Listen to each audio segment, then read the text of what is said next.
Bitcoin began with a name nobody could verify, attached to an idea that looked too strange, too technical, and too easy to dismiss.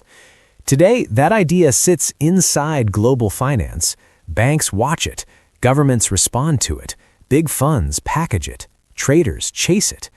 Critics still attack it, but they no longer laugh the way they used to, because Bitcoin is no longer a fringe curiosity.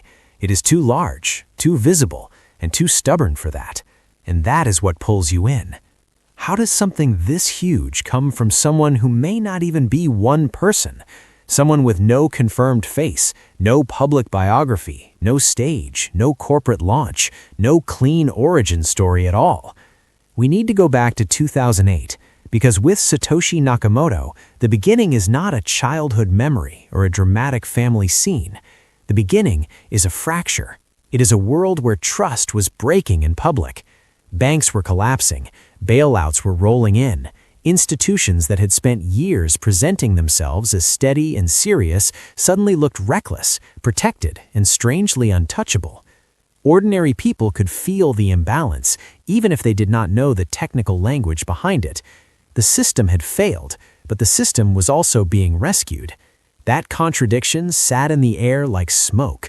And I think that pressure is the closest thing we have to an original wound in this story.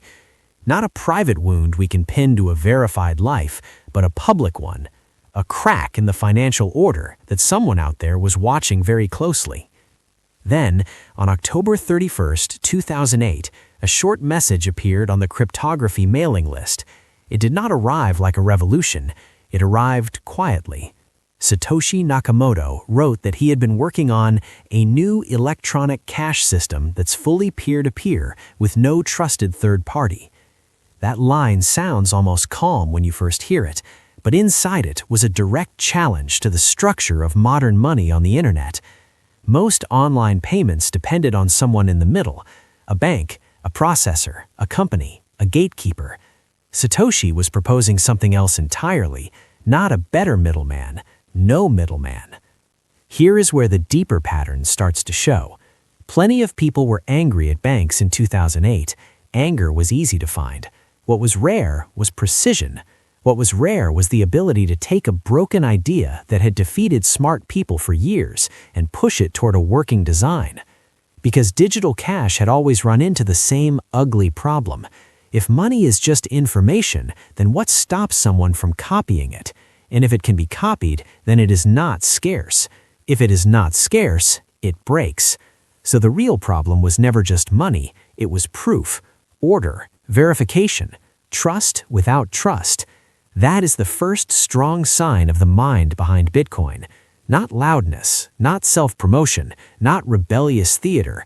Control, focus, a narrow technical attack on a problem that had kept defeating digital money for years. The white paper laid it out with unusual clarity. Transactions would be grouped into blocks. Those blocks would be linked. The system would rely on proof of work and public verification, not a central bookkeeper. Instead of asking people to trust an institution, it would ask them to trust open rules and shared records. That is a very different kind of ambition. It is not the ambition of someone trying to become famous. It is the ambition of someone trying to remove the need for fame altogether. And I think that is where this story gets more interesting than people expect. Because from the start, the creator was already doing something most founders do not do.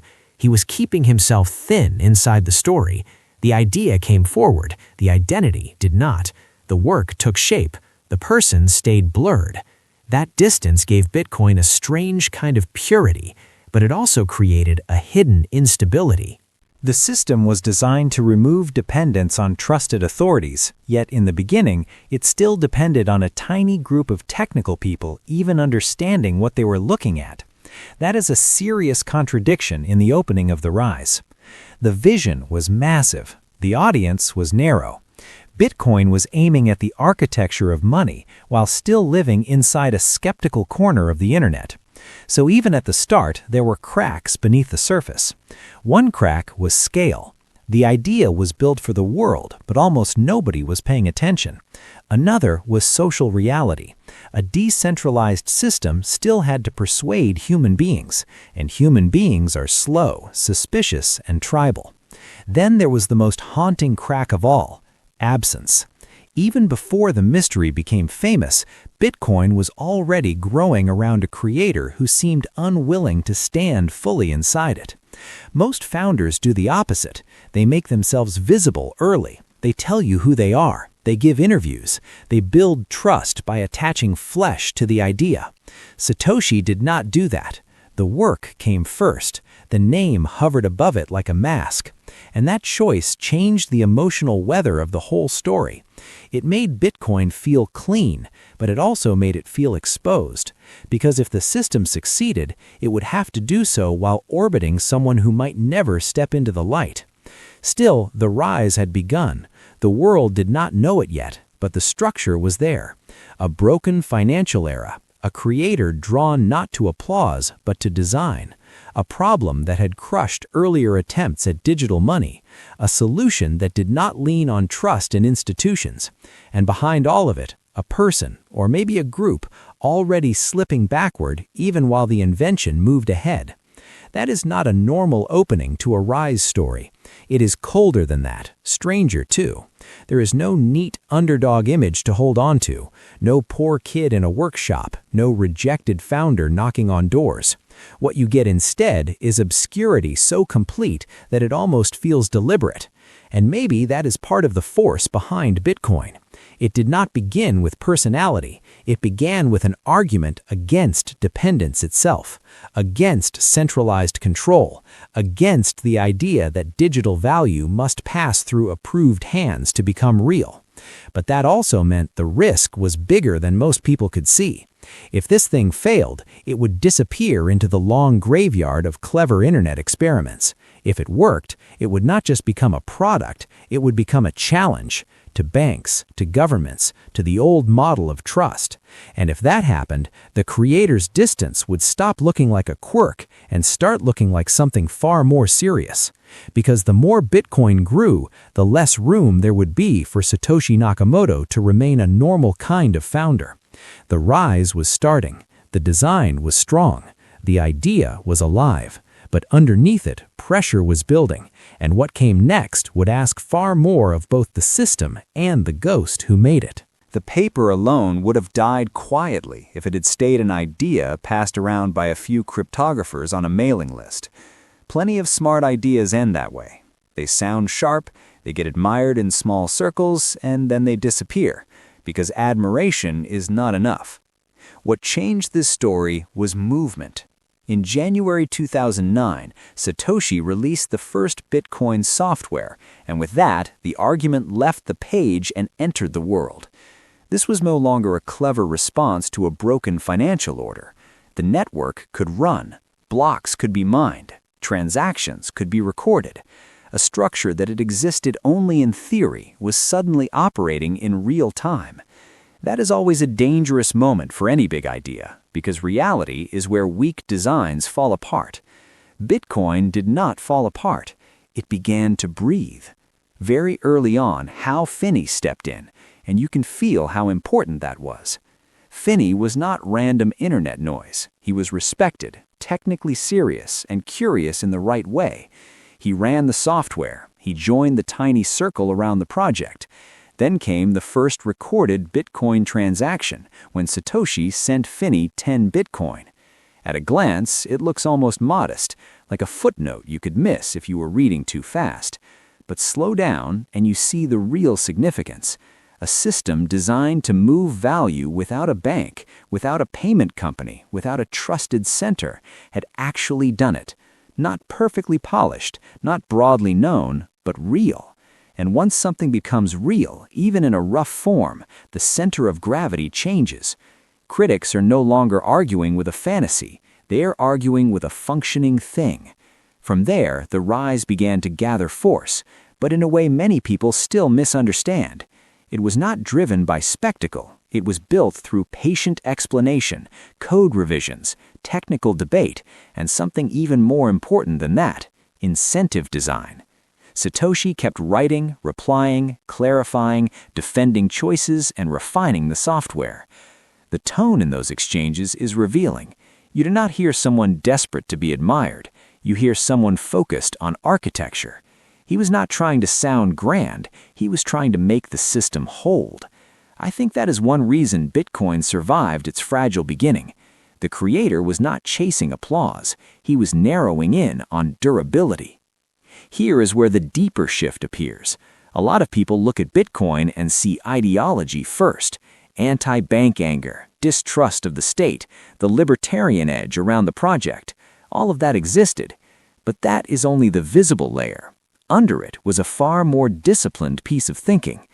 Bitcoin did not ask human beings to become saints. It did not depend on everyone sharing the same politics or moral vision. It did something harder and smarter than that. It made self-interest useful. Miners were rewarded for securing the network. The first transaction in each block created new Bitcoin for the person who added that block. So the ledger was not guarded by charity, it was guarded by incentive. That is where Satoshi separated from many earlier digital cash thinkers. He was not just asking, how do I make online money work? He was asking, how do I make strangers protect a shared system, even when they care mostly about themselves? That is a much sharper question, and the answer gave Bitcoin leverage. It could grow through mixed motives. One person could join because they believed banks had failed. Another could join because the technical design fascinated them. Another could join because they saw profit. The network did not require pure intentions. It could absorb conflicting motives and still strengthen. That is rare. Most systems break when human motives become messy. Bitcoin was designed to use that mess. That was the breakthrough. Not only digital scarcity, but a structure where participation itself helped harden the thing. Still, the rise was becoming more unstable even as it gained force, because once Bitcoin stopped being just an obscure experiment and started looking like a living system, the founder's position became more complicated. A normal founder grows with the creation. More visibility, more interviews, more influence, more personal ownership. But Bitcoin was never supposed to depend on a central figure. The more central Satoshi became in people's minds, the more the project risked betraying its own logic. That is the tension underneath this phase, and I do not think enough people see it clearly. Success was creating a threat. The stronger Bitcoin looked, the more dangerous it became for Bitcoin to feel like it belonged to one visible person. If there had been a founder standing at the center, making policy by personality, doing media rounds, calling the future by force of reputation, the system would have started to feel less like a decentralized network and more like another hierarchy waiting to harden. Satoshi seems to have understood that before most others did. You can sense it in the way he stayed controlled, narrow, and almost resistant to personal myth. He would explain the protocol. He would answer objections. He would suggest improvements. But he did not step into the familiar founder role. The system was public. The person stayed recessed. And this is where the story stops being just about invention and becomes about discipline of a rarer kind. It takes skill to build a new system. It takes another kind of skill to stop yourself from becoming its weakness. Most builders do not want to disappear once their creation begins to work. They want recognition. They want authorship fixed in history. They want power attached to their name. Satoshi moved the other way. That choice was not dramatic on the surface. It came through gradual withdrawal, fewer messages, a softer presence. But beneath that quiet exit was a hard truth. If Bitcoin was going to become what it claimed to be, it had to outgrow its maker early. It had to learn to stand without a father figure. By 2010 and into 2011, Satoshi's role was shrinking. Other developers were taking on more responsibility. The codebase was no longer held together by one mind alone. Discussions widened. The project kept moving. Then came the message that he had moved on to other things. And just like that, the creator of one of the strangest and most ambitious systems in modern history began to vanish from the system itself.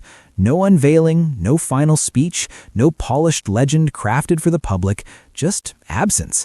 Some people read that as mystery. Some read it as strategy. I think it was both, though the strategic side runs deeper than most realize, because this was never only about leaving, it was about what leaving would do. Once Satoshi stepped back, Bitcoin had to prove whether it was actually decentralized or whether that had been partly theater held together by one hidden authority in the room. That was the real test coming into view.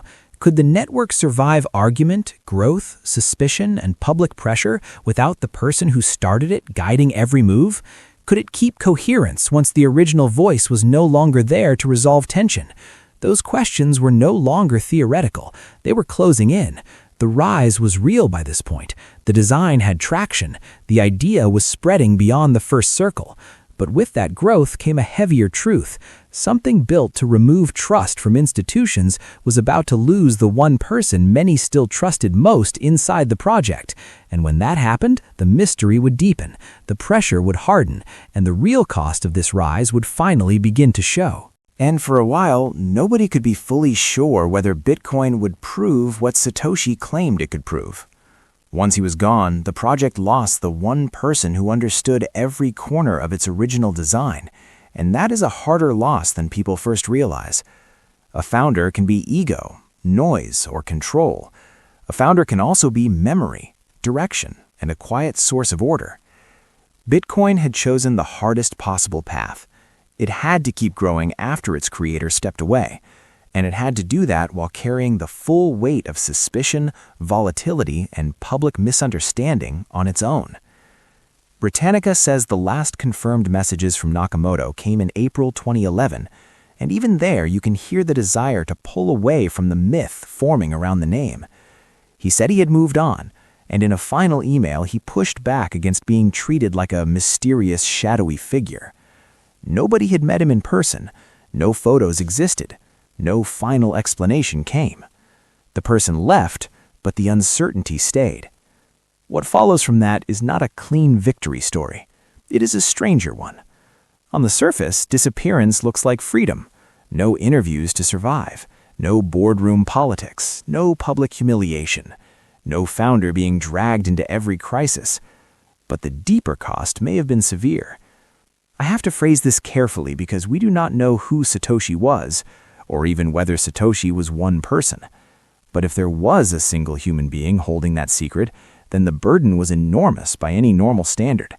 To create something that could shake governments, banking assumptions, capital markets, and internet culture, and then live without ever claiming it in public is not ordinary restraint. It is self-erasure on a historic scale. And if the common estimates of Satoshi's holdings are even roughly correct, the cost becomes even harder to ignore. River estimates about 968,452 BTC tied to Satoshi, while Arkham has put the figure closer to 1.1 million BTC. At Bitcoin's live price of about $72,358 on April 10, 2026, that would place the untouched fortune somewhere around $70 billion to nearly $80 billion. The creator of Bitcoin may be one of the richest people on Earth, and yet that wealth has never become a normal life. It has remained frozen inside the mystery. Here is where the emotional truth gets sharper. Most people think success heals the original fracture. In this story, I think it carried the fracture forward. Bitcoin was born from distrust of central authority, from a world where institutions looked powerful and broken at the same time. And what did Satoshi build in response? Not a company with a heroic founder at the center, not a bank with better branding. He built a system designed to survive distrust by refusing to ask for personal trust in the first place. That belief solved the technical problem in front of him, but it also trapped the human being behind it inside the same logic. If the project was truly going to live beyond powerful personalities, then the creator could not remain one more powerful personality. So the wound did not vanish, it became architecture. That is what makes the ending feel so cold and so brilliant at once. And this is where the rise reaches its hardest truth. Bitcoin did not become significant because people finally learned who Satoshi was. It became significant because they never had to. Over time, what began as code on a mailing list moved into the bloodstream of the real financial world. The SEC approved spot Bitcoin exchange-traded products in January 2024, which meant the most established parts of U.S. markets could no longer pretend this thing was beneath notice. El Salvador had already made Bitcoin legal tender in 2021, becoming the first country to do it. Whatever you think of those decisions, they tell you the same thing. Bitcoin crossed the line from outsider experiment to global force. It reached institutions, law, policy, and national strategy without ever becoming simple or universally accepted. It kept its friction. It kept its controversy. But it also kept moving. That growth came with pressure of its own. Bitcoin is judged more harshly because it asks harder questions. It forces governments, banks, investors, and ordinary people to decide what they actually believe about money, control, scarcity, and trust. It is easier to love a new product than a new rulebook. Bitcoin was closer to the second thing. And because there was no founder left in view to absorb the emotional chaos, the network itself had to carry every fight. Every surge in price made believers louder and critics sharper. Every crash revived the obituary writers. Every policy move forced the same old argument back into public view. Yet the system kept surviving that cycle, and I think the reason is deeper than brand recognition or speculation. Satoshi built Bitcoin so that disagreement would not automatically kill it. The ledger did not need admiration. It needed participants, incentives, and enough belief in the rules to keep the machine running. That is a very different kind of endurance. There is also something lonely buried inside the legacy.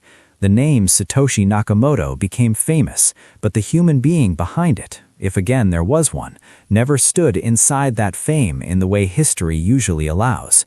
No public reward, no clean authorship, no founder portrait hanging beside the empire. Even the fortune, if it is his, remains almost ghost-like because those coins have reportedly sat untouched across thousands of addresses for years. Success, in this case, did not produce visibility. It produced distance. It turned the creator into a legend and the person into a blank. That is not the ending most people imagine when they think about building something huge. It is closer to vanishing into your own invention. So when you step back and ask what was really built here, the answer is bigger than a digital asset and stranger than a founder story. Satoshi built a monetary network, yes. He built digital scarcity, a public ledger, and a system of incentives that could keep strangers aligned without a central ruler. But underneath all that, he also built a demonstration. He showed that something powerful can be launched into the world without asking the world to trust the person behind it. In a century obsessed with visibility, branding, and personal empire, that may be the most radical piece of the whole design. Bitcoin's rise was not powered by a face, a biography, or a polished myth. It was powered by a decision to let the system stand where the person would not. That is why the story still stays with people. It begins in financial fracture, grows through code and discipline, and ends in a form of success that looks almost like disappearance. The creator may have walked away from a fortune of roughly $70 billion to $80 billion, from fame beyond almost any normal founder, and from the ability to say, plainly and publicly, "I made this." But maybe that was always the final logic of Bitcoin. In a world trained to trust names, Satoshi built something that could outlive the need for one. And whether you admire that or fear it, you are still living with the consequence of it.